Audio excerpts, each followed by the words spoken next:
3 ദിവസത്തെ വിദേശ സന്ദർശനത്തിനായി അമേരിക്കയിലെത്തിയ പ്രധാനമന്ത്രി നരേന്ദ്രമോദിയെ US പ്രസിഡന്റ് ജോ ബൈഡൻ സ്വാഗതം ചെയ്തു. എയർ ഇന്ത്യ 1 വിമാനത്തിൽ ഇന്ത്യൻ സമയം രാവിലെ 10 മണിയോടെ മോദി ഫിലാഡൽഫിയയിലെ അന്താരാഷ്ട്ര വിമാനത്താവളത്തിലിറങ്ങി. അമേരിക്കയിലെ വിവിധ ഭാഗങ്ങളിൽ നിന്നുള്ള ഇന്ത്യൻ സമൂഹം മോദിയെ ഹർഷാരവത്തോടെ സ്വാഗതം ചെയ്തു.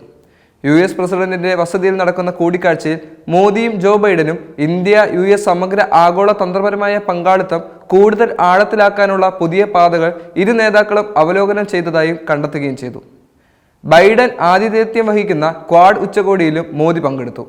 കൂടാതെ UN പൊതുസഭയിലെ ഭാവി ഉച്ചകോടിയെ അഭിസംബോധന ചെയ്തു. ബൈഡന്റെ ജന്മനാടായ വിൽമിംഗ്ടണിലാണ് ക്വാഡിനേറ്റർ സെക്യൂരിറ്റി ഡയലോഗ് ഉച്ചകോടി വേദി അലങ്കരിക്കുന്നത്.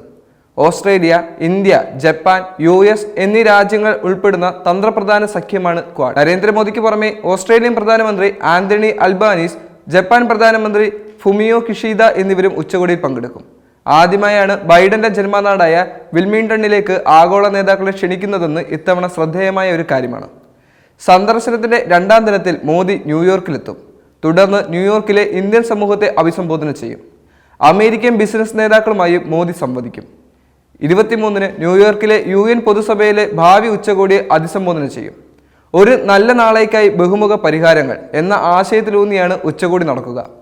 ഉച്ചകോടിക്കിടെ മറ്റു രാജ്യങ്ങളിലെ നേതാക്കളുമായി മോദി ഉഭയകക്ഷി ചർച്ച നടത്തുമെന്നും സൂചനകൾ ലഭിക്കുന്നുണ്ട്. ശനിയാഴ്ച US-ലെ ഡെലവേറിയിൽ നടന്ന ക്വാഡ് ഉച്ചകോടിയിൽ പ്രധാനമന്ത്രി നരേന്ദ്രമോദി സംസാരിച്ചു. ലോക നേതാക്കൾ തമ്മിലുള്ള കൂടിക്കാഴ്ച ലോകമെമ്പാടും നടക്കുന്ന സംഘർഷങ്ങളാൽ വ്രണപ്പെടുന്ന ഘട്ടം വ്യക്തമായിരിക്കുന്നുവെന്ന് അദ്ദേഹത്തിന്റെ വാക്കുകൾ ഓർമ്മിപ്പിച്ചു. ലോകം പിരിമുറുക്കങ്ങളാലും സംഘർഷങ്ങളാലും ചുറ്റപ്പെട്ടിരിക്കുന്ന സമയത്താണ് ഞങ്ങളുടെ കൂടിക്കാഴ്ച നടക്കുന്നത്. അത്തരമൊരു സാഹചര്യത്തിൽ പങ്കിട്ട ജനാധിപത്യ മൂല്യങ്ങളുടെ അടിസ്ഥാനത്തിൽ ക്വാഡ് ഒരുമിച്ച് പ്രവർത്തിക്കുന്നത് മുഴുവൻ മനുഷ്യരാശിക്കും വളരെ പ്രധാനമായ ഒരു കാര്യമാണ്, മോദി പറഞ്ഞു.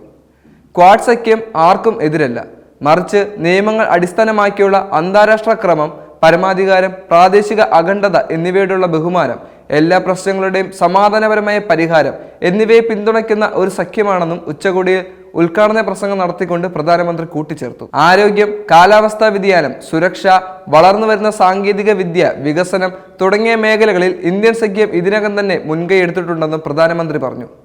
സഖ്യത്തിനുള്ള അദ്ദേഹത്തിന്റെ സംഭാവനകളെ അംഗീകരിച്ച് പ്രധാനമന്ത്രി മോദി പ്രസിഡന്റ് ജോ ബൈഡനെ അഭിസംബോധന ചെയ്തു. എന്റെ 3ാം ടൈമിൽ ഈ ക്വാഡ് ഉച്ചകോടിയിൽ പങ്കെടുക്കുന്നതിൽ എനിക്ക് അതിയായ സന്തോഷമുണ്ട്.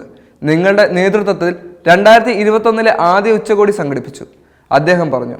ഇത്രയും കുറഞ്ഞ സമയത്തിനുള്ളിൽ ഞങ്ങൾ നല്ല ദിശകളിലും അത്യപൂർവമായ രീതിയിൽ ഞങ്ങളുടെ സഹകരണം വിപുലീകരിച്ചു. ഇതിൽ നിങ്ങൾ എല്ലാവരും വളരെ പ്രധാനപ്പെട്ട പങ്ക് വഹിച്ചിട്ടുണ്ട്.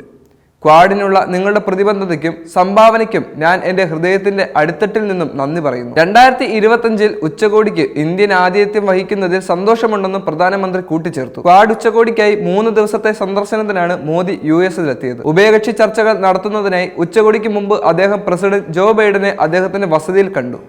അവിടെ 2 നേതാക്കളും US-ഇന്ത്യ ബന്ധം വളർത്തുന്നതിനും പ്രാദേശികവും ആഗോളവുമായ സംഘർഷങ്ങൾ പരിഹരിക്കുന്നതിനുമുള്ള വഴികൾ ചർച്ച ചെയ്യുകയും ചെയ്തിരുന്നു.